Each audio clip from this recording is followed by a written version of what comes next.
Now let's do your postscript this afternoon.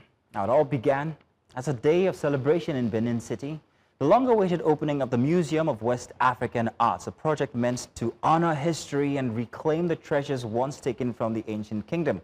Well, dignitaries gathered, cameras flashed, and speeches echoed, but before the ribbon could be cut, the mood changed. Outside the gates, protesters filled the air with chants and disruption. Their anger was not against the idea of the museum itself, but against what they called exclusion, the feeling that the very people whose ancestors carved those bronze had been left out of the story. Now, there's a saying amongst the Edo people, a man who forgets his father's shrine will lose his way home. And perhaps that is what's happening here. That's where we find ourselves. The protests at the Museum of West African Arts wasn't just about a building or a collection of artifacts.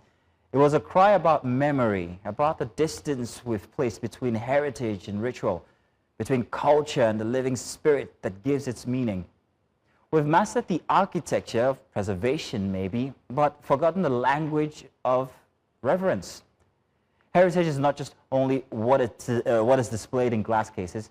It's also the rhythm of the drums, the invocations, the quiet acknowledgement of ancestors who kept these stories alive before museums were even built.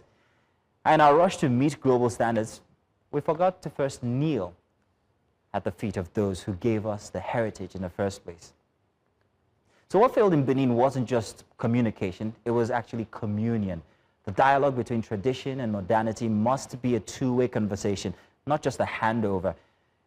If we must truly preserve our past, then hey, we must learn again to listen, not only to the curators, but to the architects, to the custodians of spirit and soil, and only then can we keep both heritage and ritual alive, not in conflict, but in harmony.